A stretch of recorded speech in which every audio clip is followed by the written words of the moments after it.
Hello friends, welcome back to this online lecture series on Western political thought. Today we'll be discussing Machiavelli's influence and contributions to Western political theory. Now, let's begin with a brief introduction.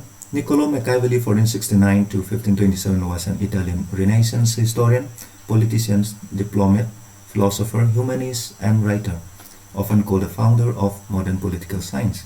He is also often termed as the father of modern political theory or the first modern political thinker.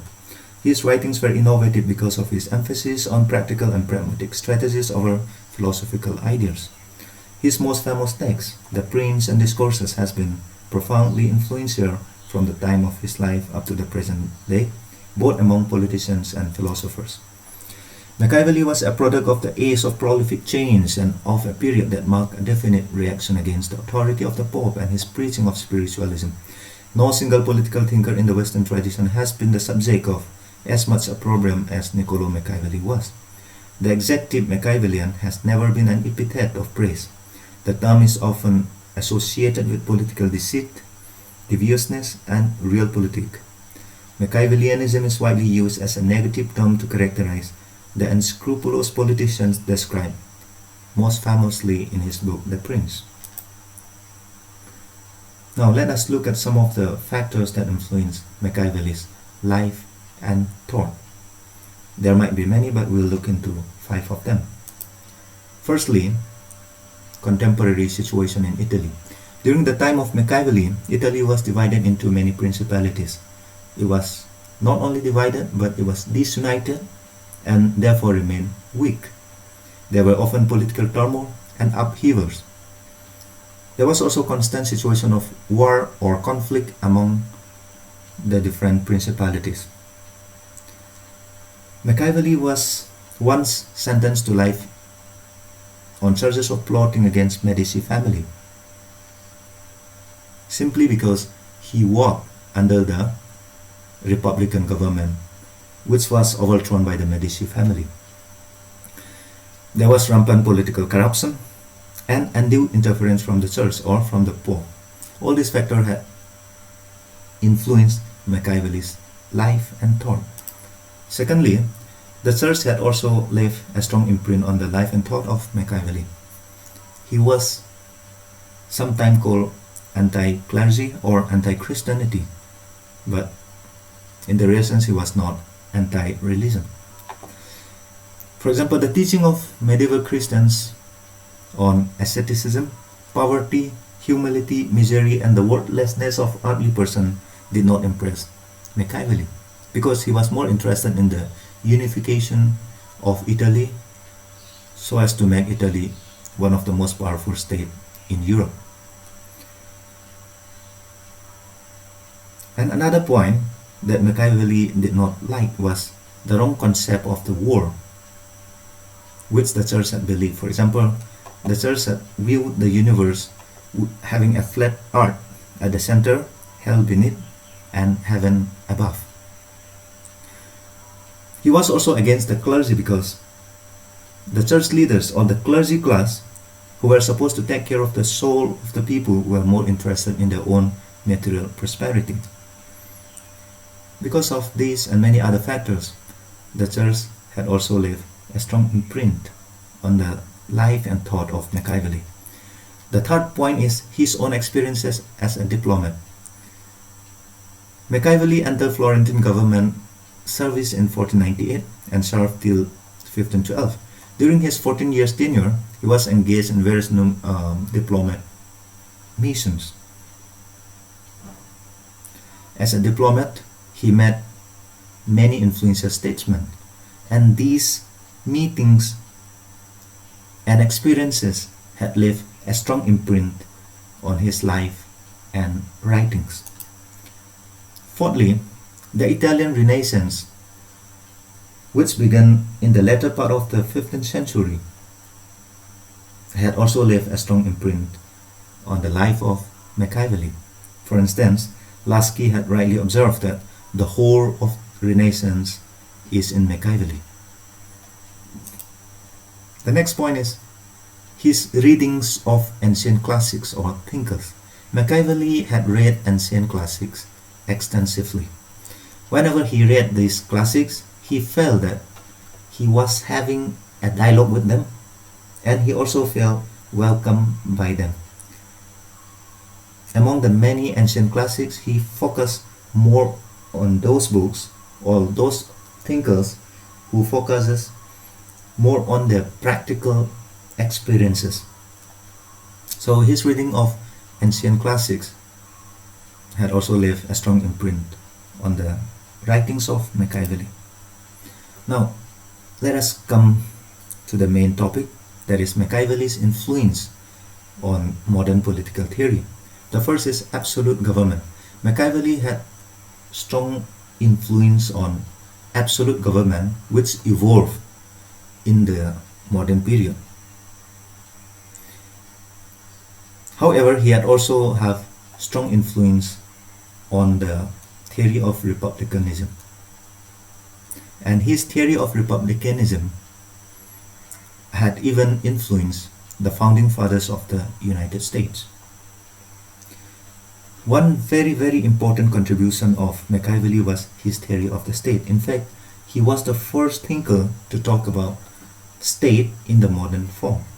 In fact, he was the precursor of Westphalian nation-state system. His idea of sovereignty as the highest authority of the state also had influenced later thinkers and political leaders. He did not define sovereignty clearly, but he had left enough evidence to show that he was in favor of state sovereignty. His idea was further developed by Bourdieu in the form of general theory of sovereignty, which was later refined by Grotius and Austin from the legal point. In other words, Grotius and Austin talk about legal sovereignty, whereas Bourdieu talk about general theory of sovereignty. Machiavelli was also the first person to look at human nature in a very, very evil manner. For him, human beings are born selfish, egoistic, and wicked. The three keywords of Machiavelli was wicked, selfish, and egoistic. Later on, Thomas Hobbes had further refined the concept of human nature from Machiavelli and says that human nature is solitary, poor, nasty, brutish, and short. Machiavelli also had influence on later thinkers like Hegel and Marx on his ideas on materialism.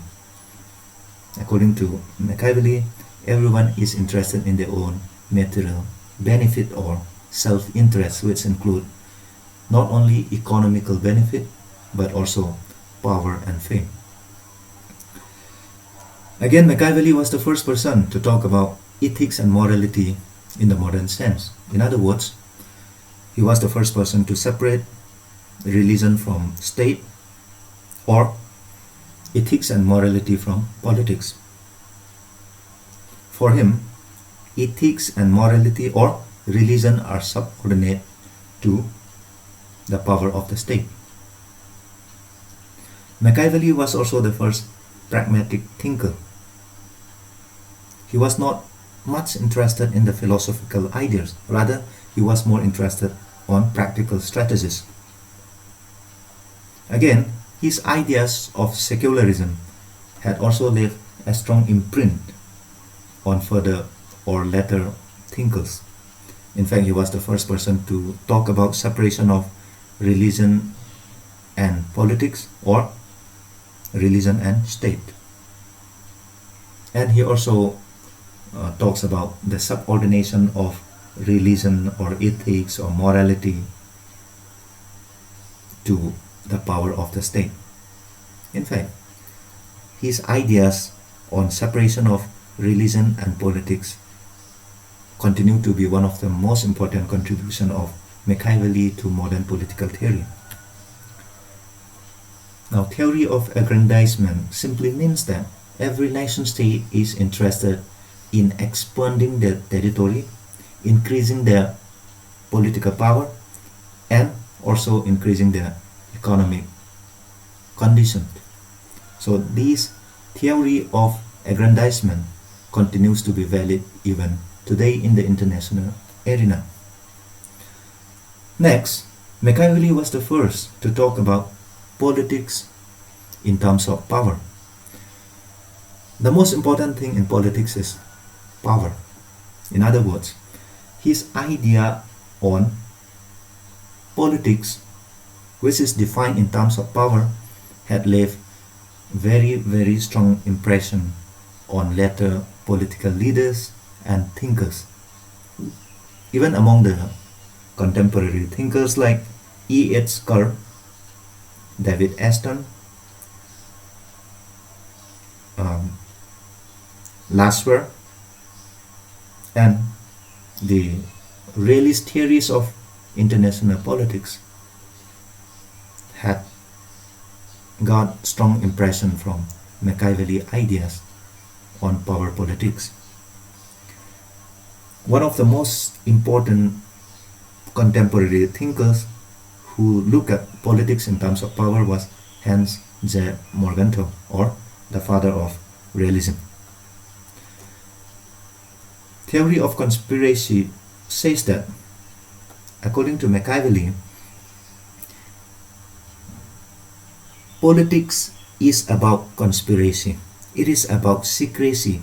It is about planning and acting differently. For example, a country or a state might prepare for war and at the same time talk about peace. Or a country may try to make friends with a neighboring state and at the same time prepare to attack that particular country. So politics is all about conspiracy according to Machiavelli. In fact, he was the first person to talk about the theory of conspiracy in the modern term. The next point is his idea of raison d'etre. For a country, political power is most important. To have a strong political power, a country needs strong military, strong armed forces, strong economy, and strong defense system. So the theory of raison d'etre, as propounded by Machiavelli, had also influenced many other political theories, especially those war strategies. Machiavelli also see conflict as permanent. There were many idealists who look at conflict as temporary. They see that with the right leadership or with the right political ruler, conflict can be removed. However, Machiavelli sees conflict as permanent. So it is the duty of the political leader to look at conflict as something natural and to take advantage of conflictual situation happening around them. As a realist or as a practical political thinker, Machiavelli sees conflict as permanent and not something human being can do away with. Again, Machiavelli gives so much importance on history. According to him, history repeats itself. In other words, human being evolve in a cyclic manner. So if one has to prepare for the future, he needs to understand history. He needs to learn lesson from history and prepare in the present time so that they will have a better future. And here, there were many scholars who defend Machiavelli openly. In fact, almost every scholars or philosophers read Machiavelli. Not only scholars, but even political leaders had read his books, particularly The Prince. Many of them acknowledge and defend Machiavelli's ideas and thought. This includes Francis Bacon, Civil and Moral, James Harrington, Benedict de Spinoza, Rousseau, etc.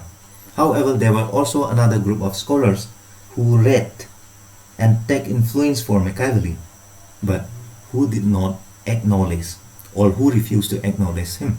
For example, Giovanni Botero was someone who read Machiavelli and who get influence from him, but he was among the critics who attacked Machiavelli, though he himself got influence from him. Now, before we wind up, let's look at some of the criticisms of Machiavelli's political thought.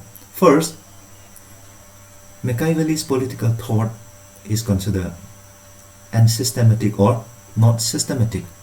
Since he is a practical strategist or practical political thinker, he is not much interested in whether his writings are systematic or not. In other words, his writings are mostly a remark of a particular socio-political situation rather than a general theory of social phenomena. Second, he talks about the truth, or whatever he talks are true, but incomplete. A critic says that he speaks the truth, but most of his writings are incomplete.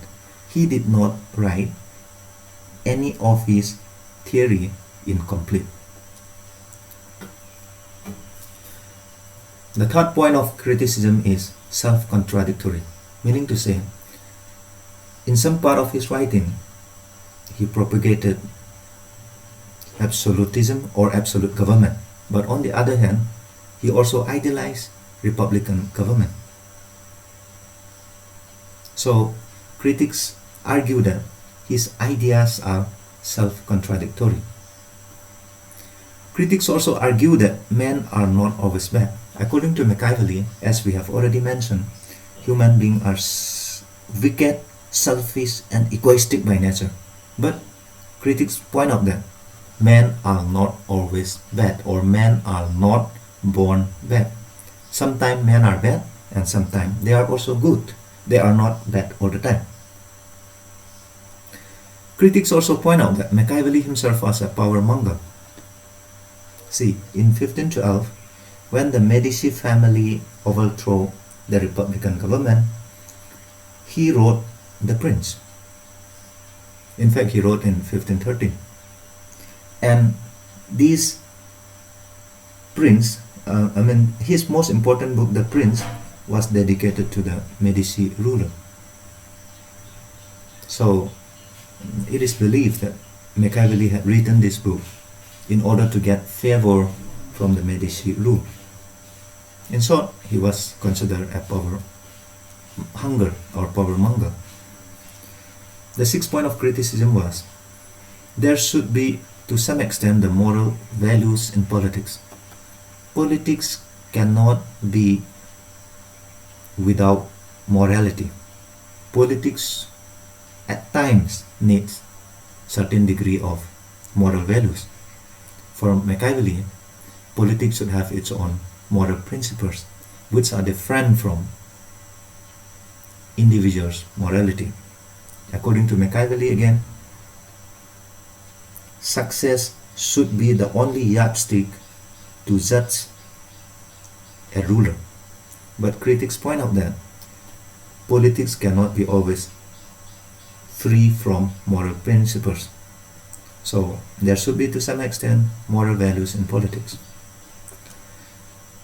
The seventh point of criticism is, Machiavelli believed in the saying that ends justify the means. For him, as long as the end, or as long as the result is good, whatever means has been used are justifiable.